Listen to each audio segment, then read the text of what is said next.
Hey there, folks. Welcome to Spectrum Pulse. We talk about music, movies, art, and culture. And today we're going to be talking about another movie, the directorial debut of Jordan Peele called Get Out. But before we dig into this particular horror comedy, let's talk about a slightly different, slightly more prescient, slightly more consistent horror comedy that we all know about. Racism in America. And yes, before all you click away, we are going to be talking about this because I can imagine that most of my viewers are probably white. In other words, it's you and I are going to be talking about this because it's kind of important that we have this conversation. And I want to frame some of this conversation in respect to this movie specifically because it does have, in so many of its thematic elements, a lot to say about race and race relationships, especially even among, let's say, white, middle to upper class liberals. Yeah, we're not just going to point down at the South this time. We're not just going to point at areas that are more ingrained, more obvious, more blatant racism. We're going to be digging a little bit deeper into some uncomfortable things that you might not think about, that you might not want to have to think about, but by a movie like Get Out, you're now being forced to think about. So a little bit of context. I don't tend to watch a lot of horror movies. I'm not a big fan of a lot of the gore. I'm not a huge fan of a lot of the horror conventions and trademarks. A lot of the horror trends and stuff that I like more originated in the 70s. Then it came with proper pacing, proper build-up, a little bit more character development, a little bit more fleshing out in a movie that's willing to take its time to intensify that form of suspense, not immediately break out of it with an action beat in the first act or go off in a weird, crazy direction. I say all this because when I wanted to see this movie regardless of the fact that it was a horror movie. Like, for instance, one of the things I had heard a lot about it, and you've all seen the trailers at this point, is that it was looking to bring in elements of guess who's coming home to dinner with an interracial couple going back to meet some wealthy family who might have a mixed opinion surrounding race, or at least had that certain element of familiarity, especially if they're in, let's say, upstate New York. But it also brings in elements that call back to a favorite movie of mine from the mid-70s, The Stepford Wives. Yes, the original, not that god-awful remake with Nicole Kidman and Matthew Broderick. And Christopher Walken was in that too. Such a bad movie from 2004, I think. Either way, don't see it's bad. But one of the original movies, it does tend to like to take the piss out of a certain upper crust libertine, primarily white Pleasantville sort of dynamic that's always seemed a little bit too plastic and false for me, and one of the reasons that I don't wear polo shirts. That whole waspy element just sets my teeth on edge. Anyway, I say all this because the overall plot of this movie seems to start off from a conventional note, or a horror convention that if you saw the trailers, you might be able to start seeing what's coming, and it relies upon that audience expectation too. You have an interracial couple that's going to visit their family, upstate New York, and the lead actor is played by Daniel Kaluuya. The lead female actor is Allison Williams, fresh from Girls, and she really does a great job here for the paces that her character has to go through and the turns that her character makes, kind of astonishing. And so they're going up to meet those parents, one played by Catherine Keener and the other one played by Bradley Whitford, and they're both excellent in this movie, particularly Keener, who plays her particular role with such a somber, understated element that it automatically just sends your teeth on edge. You know something's going slightly off with that character. And you sort of start seeing that the black people surrounding them in that upstate New York little town, that little rural area, it doesn't seem quite right. They seem a little too domesticated, demure, not showing the same amount of culture, and it seems a little weird. It's a little bit unsettling. And our main character, Daniel Kaluuya, he's already out of his element explicitly coming up from the city to a place where, while there are black people, they can't really relate. Something doesn't seem right about them. And then you see all these talk about hypnosis and psychotherapy and brain surgery. And yes, this is going in exactly to the direction that you think it is. That's one thing that I really appreciate coming out of Jordan Peele. He's playing with our expectations a little bit, but he's doing it in a fascinating way when it comes to the framing. The majority of this movie, in fact nearly all of this movie, is coming from the perspective of its black male character. We're actually watching him put through a tour de force of acting, but we're also seeing him do several things as he tries to work and communicate with his girlfriend, but he's always very acutely aware of the fact that he is very black going into a very white environment. And thus you see his active discomfort when our main father figure is like, I would have voted for Obama a third time. And it's just enough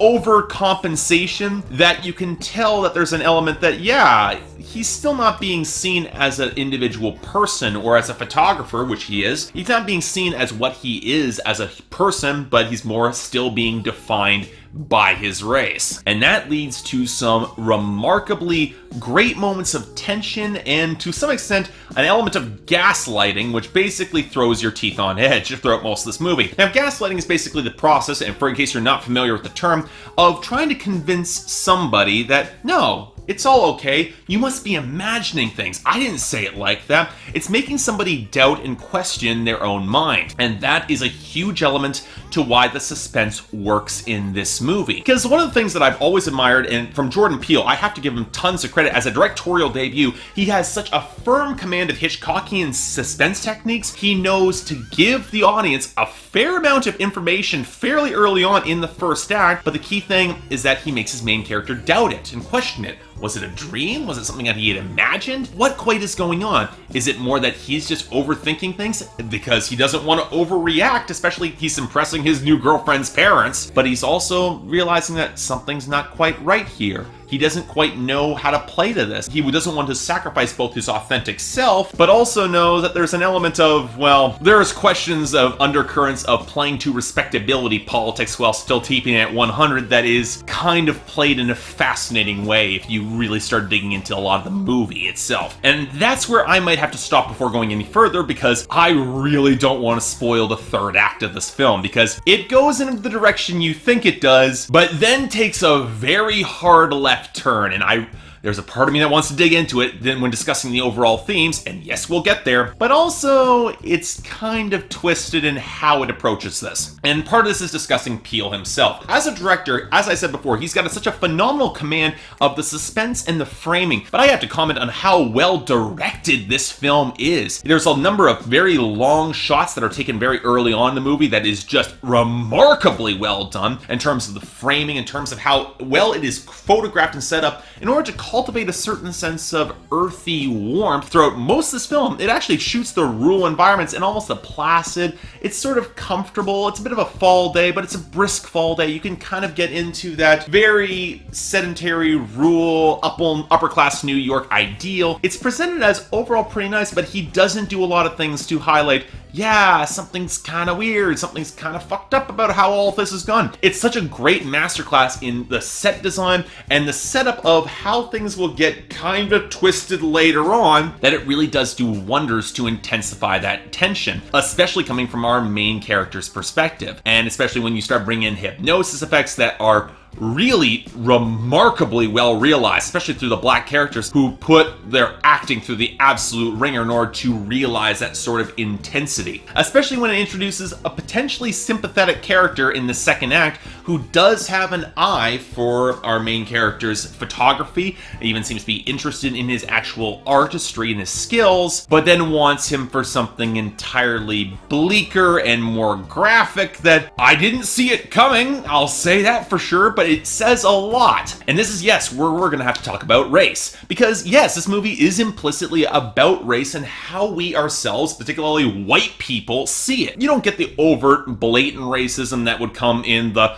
very waspy elements of certain specific parts of American society. Instead, it's very much of overcompensation and trying to be the ally and trying to lionize the black character that still boils him down to a set of stereotypes. And really, that does a disservice both to the acting, but it also says a lot about how some people will view this movie, because they will take a look at it saying that it's painting all these white liberals. We're the good guys. We're the people who are supposed to be supporting. They're doing so much to try and help, and now they're being framed as some really twisted characters, because yes, it does go in that direction, as everyone could have told you, but it says a lot more about a certain element of white fragility and a certain amount of white consumption that I think gets undersold, because it's not just about overcompensating to feed into it, but also how they can benefit off of it, what they can take from it, how they can impersonate it, how they can steal from it, how they can possess it while still embodying some of it,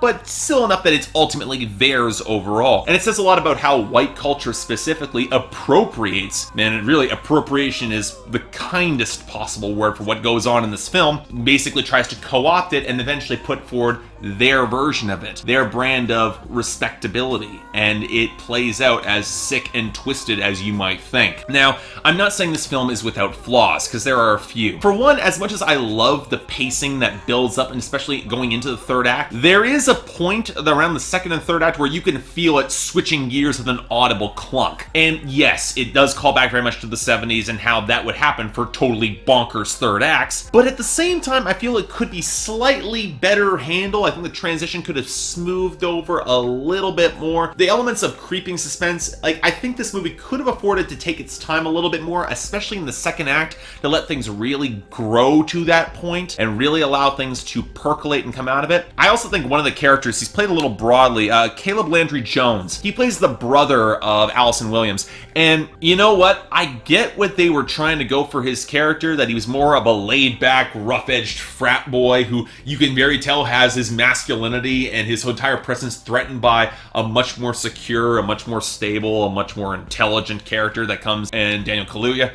And that immediately, I think his character was played a little broadly. He doesn't quite work with the rest of the tone of the film. And overall, I think they could have played his character a little bit more, especially coming from the athlete side of things, that could have intensified things a little bit more. Also, for as much as I love some of the awkward moments of it, I do think this is an element where the movie could have afforded to take a little bit more time to intensify elements where there is racial coding that comes into the interactions, but could have afforded to be a tad more developed with it. It hits the main beats for sure, and there's especially one point leading out to the end of the second act that I think is stunningly shocking in a weird, twisted sort of way, and I'm not going to get into how. I love how it was shot. I love the on-the-nose symbolism of it all, but at the same time, I would have liked a little bit more development to get to that point. Also, when you start thinking about one of the main characters, which is Kaluuya's friend, he's a TSA agent, he wants to support him,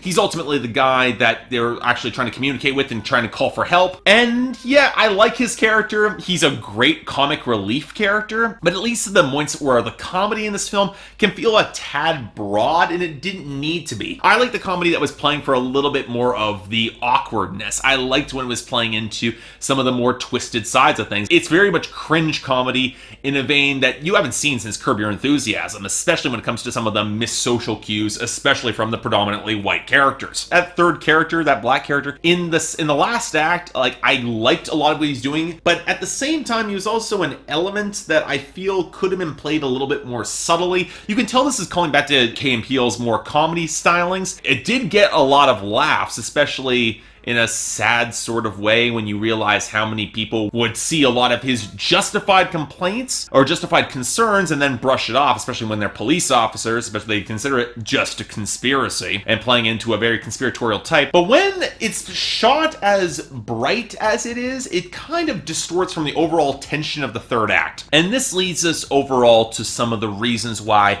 I think you all need to see this. This is the sort of movie that raises a lot of questions about allies, people who try to overcommit. So you get some people where it's the straight black and white racism, but that's not all of what it is. You also see people who are who overcompensate and thus even further increase the discomfort, where more often than not, while race continuously impacts their lives, the ways to adequately help is to step up when you see an overall injustice played against it, but also to the point where you don't want to overcompensate and boil them down to just that specific set of issues. You do want to realize that these are actual human beings beneath it. And that's incredibly hard to do because we as humans do tend to organize and subset people into stereotypes, into very obvious buckets, which this movie doesn't tend to do. You do have an entirely fleshed out set of characters, especially when it goes into some of the bonkers ideas that come in the third act. And you see how much of it is being driven out of well, jealousy, that overcompensation, that desire to then appropriate and feed into it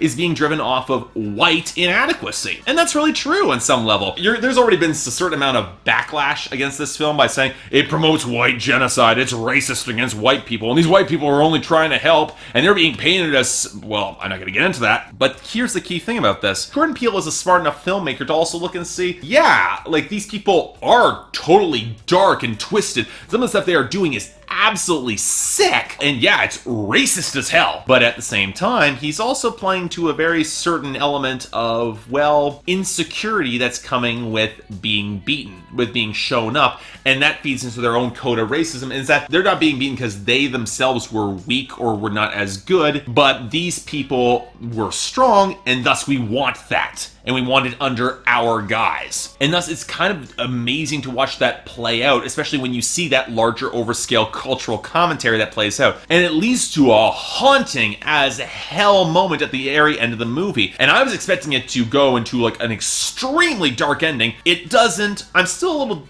curious whether or not it should have. But overall, yeah, it hits a very bleak note that I think ultimately does highlight that even if an escape was made, even if he managed to find his way out, he was still heading back into a society. That society at least was willing to accept and co-opt him, but he would be safe, per se. Whereas he's going out into a world that does not care and can be just as more blatantly racist, which can actually lead to people like him getting shot or suffering indignities because of the system. And it's kind of fascinating how I loved how that scene, there's a really great scene near the very end, last 5 minutes of the movie, it flips on the emotional notes on a dime. It's so quick how it actually plays out. And you can see how perception, that a little expectation that things are gonna go a certain way, and then don't. And it's a really fantastic film. I know this is probably not making a lot of sense. I don't want to spoil this movie because it is such a killer thriller in terms of intensifying that suspense. It says a ton about racism, especially among certain, yes, white liberal communities. A lot of the predispositions and a lot of the internal inadequacies that we white people have not dealt with and have not gotten the fuck over ourselves yet. But hey, that's the sort of thing that takes a lot of time. That's the sort of thing that takes a lot of personal growth and a lot of introspection that isn't often considered in the same way, and a lot of people don't want to make that little consideration because they're not sure, or they know what they'll find within and they're terrified to actually face it. So to boil this down, if you want to see a killer, kick-ass thriller, see Get Out. It's one of the best movies that I've seen thus far this year. Probably the best movie I've seen thus far this year. Perfect? No. I think there are a little bit of moments of pacing that could have felt a little bit smoothed over. Some of the comedy bits, while they are indeed funny, they lead to a tonal imbalance, particularly in the third act, that I don't feel quite works. And yes, I think this movie could afford to be a little longer, just to really intensify and stretch out that tension, maybe give a little bit more flesh out to a couple of the broader characters. But yeah, great movie. It's a 9 out of 10 for me. I heartily recommend you see it. And then you think about it. I want white audiences to see this movie, and I want you to take a really hard, firm look in the mirror once you're done seeing it. And talk to that black friend you see afterwards, and don't think of it just because he's your black friend. Think of it as you're actually your friend. And then ask yourself why you're his friend. And ask yourself what you're getting out of that relationship. Instead of, just being there for them. Something to think about. Until then, I'm Mark, you're watching Spectrum Pulse, and I'll see you next time.